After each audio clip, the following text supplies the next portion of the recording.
So, after a bye week, we're now back at it again. As this week, the Lions will travel down to the great state of Florida for a game. And I'll tell you what, I had a great bye week. It felt great not having to be associated with this toxic-ass, retarded fan base for a whole week. It felt great. It felt like a giant burden was lifted off of my shoulders. And yes, as you can tell here, I had a really, really good off week. But anyway, now back to the flip gridiron. This week, the Lions have their first test this year. A true test to their season. It is time for the return of the Duval Tank Bowl.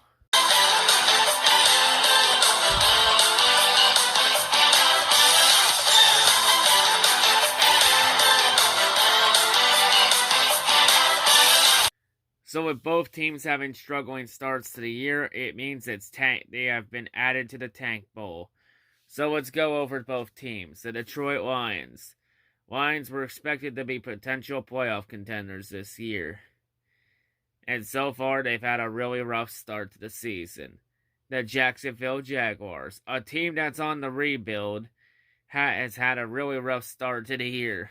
A lot rougher than the Lions, with the Jaguars losing 3 straight games so far this year. Did I mention all 3 straight losses came against winless teams, including the Bungles, and giving Joe Burrow his first career win.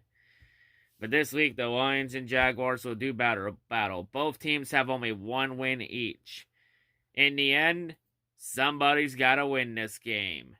Who will the football gods smile on the brightest? So let's go through this game. So in the all-time so for this game, the Lions are favored in this game by 3.5 points. So they're pretty much 4. So they're favored by 3 to 4 points. Reasonable spread. In terms of the all-time head-to-head series, the Lions and Jaguars have met only 6 times. This will be the 7th meeting between both teams. And both the Lions and Jaguars have won 3 meetings against each other each, with Detroit winning the last 2 meetings against Jacksonville. And the other time Detroit won was the first ever meeting between both teams back in 1995. In that game, Detroit gave Jacksonville their worst ever loss in their franchise's history. And that was a game Barry Sanders went apeshit all over the Jaguars defense.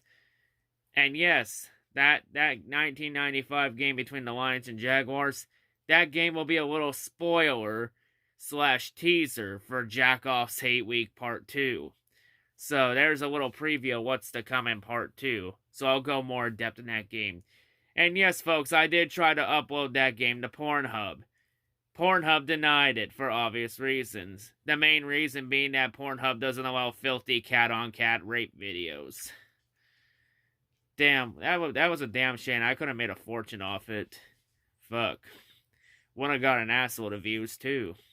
Because, you gotta get them clicks at the end of the day. Gotta get them clicks. Just remember that.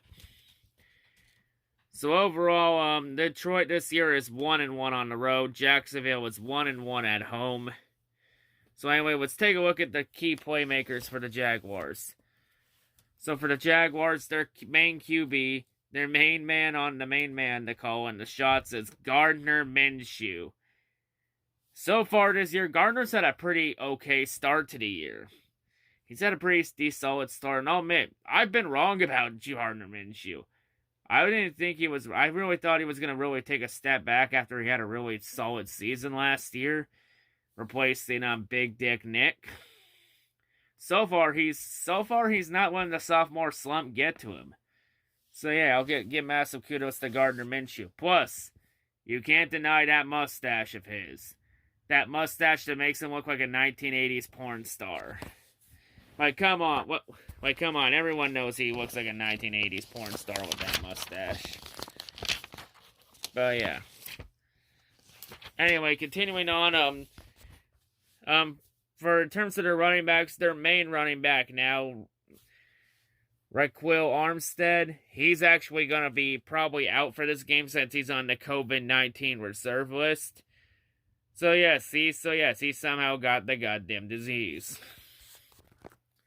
In terms of the receivers, they do got some receiving options like DJ Clark. They also got Chris Conway and then the rookie, Watava Chenal Jr. Their main tight end, Tyler Eifert, he is questionable for this game with a neck injury.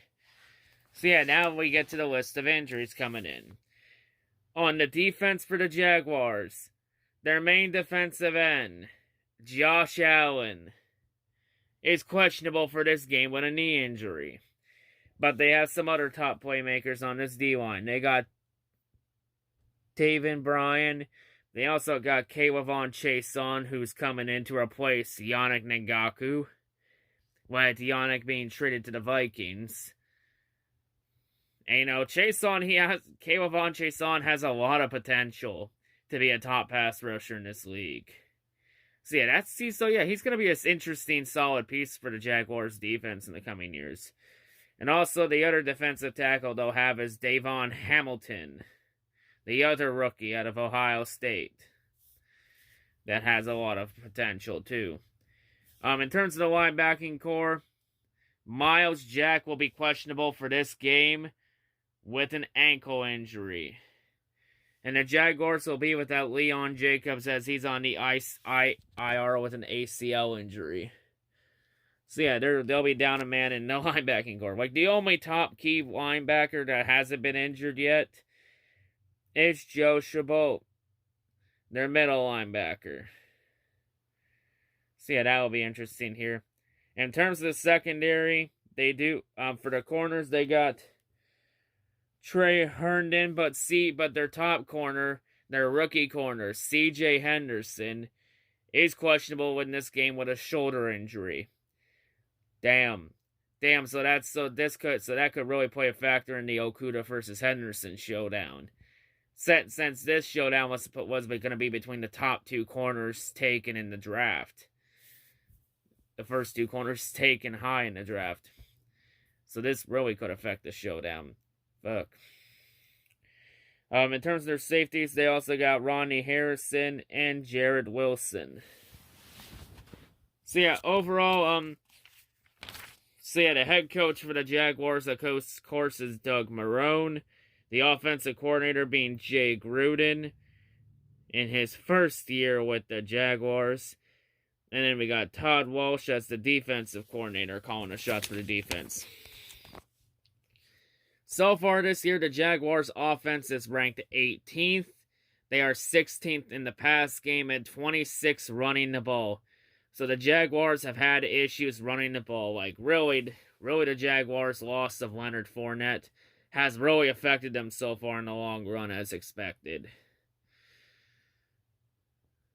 I mean, they cut Leonard Fournette and really didn't do much to replace him. Like, they really didn't get a replacement for him at all. So I think for the Jaguars in the draft, they might be looking at running back. But they could look at another running back since Le'Veon Bell just became available, with him getting cut by the butt fumble in the Jets. But for the Jaguars defense has really struggled this year. The Jaguars defense is ranked 30th. They are 29th against the pass and 26th against the run, so they really can't stop anything. So the main keys for the Lions to win this game, just a balanced offense, throw the ball, but also run the ball too. Like, run the ball. There should be no excuse why we can't run the ball. When we have two young potential running backs in Kerryon Johnson and DeAndre Swift, and Adrian Peterson mentoring both of them. Like, there should be no excuse why we can't run the ball. Like, I'm dead serious. Running the ball will not give you COVID. I swear to fucking God. So yeah, run the ball. And also throw the ball when it's necessary. Especially against the Jaguars defense. And also on offense, for the Lions defense, they simply just gotta stuff the run. Just make sure the Jaguars' run struggles continue and get some pressure to Gardner Minshew and his porn star mustache. So yeah, the big keys there to winning this game. Overall for this game, I honestly hope the Lions win this game and fuck up the draft pick. Cause simply put, like I said before, let me reiterate what I said last week. This fan base does not deserve Trevor Lawrence. For the simple fact that this fan base will stab Trevor Lawrence in the back and blame him for everything, like they did with Matthew Stafford. So yeah, and any Lions fan that's rooting for the Lions to lose this game is not a real fan. And needs to turn their fan cards in immediately. There should be no excuse why the Lions should lose, why the Lions can't win this game. Like, the Lions have had the bye week to rest up. They've had now 2 weeks to prepare for this game. And a lot of the Jaguars' defensive key playmakers are questionable and could be out of the game. So yeah, there's no excuse why we shouldn't lose, why we should lose this game. No excuse why we shouldn't win. So yeah, for this game, yeah, I'm taking the Lions to win this game. You know what? Give me the Lions plus the points.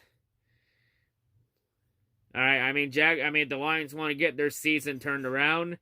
This would be a good game to get it turned back around, especially in the next couple games. On this road trip will be a good time to turn this season around and get back on track. But yeah, in order to get the season back on track, we gotta focus on Jacksonville first. And Duval County. But yeah, that's all I gotta say for this video. Let's go get this fucking W on Sunday. But yeah.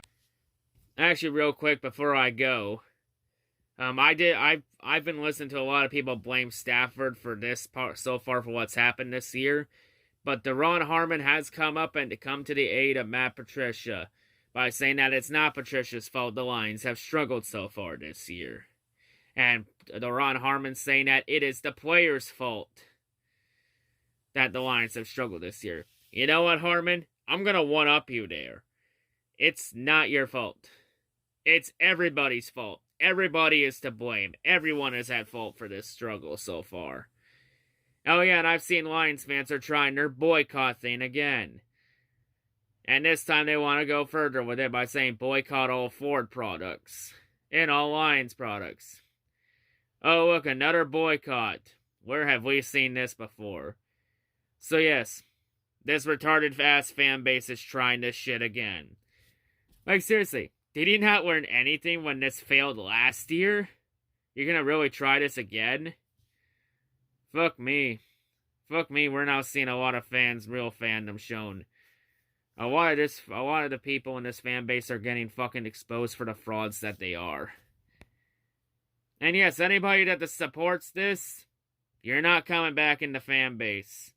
I'm making sure to hold it, like I said a couple weeks ago, and I say it again. Anyone that sells out on this team, I'm going to make sure to hold every last one of you accountable for your actions. The days where you can just hop off the team and then hop back on with no repercussions are over. Now, you're about to learn that your actions have consequences. And oh yeah, and with everyone blaming Stafford, yep, I think it's time we address this retarded ass fan base. And show everyone why the last decade hasn't been Stafford's fault. But in the end, I'll probably solve nothing with the video since arguing with this retarded ass fan base. It's like talking to a brick wall. Nothing gets accomplished. Maybe someday this retarded ass fan base will have an epiphany on the toilet and smarten the hell up and get some common sense in a fucking brain. Since in this fan base, the term common sense is non-existent. But like I said before, we have a better chance at winning the lottery than this fan base getting some common sense. But yeah, that's all I gotta say for this week. And hail the new C-Rad.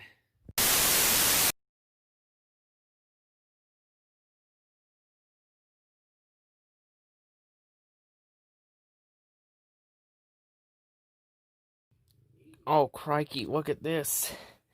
I found me a Jacksonville Jaguar that's in my room.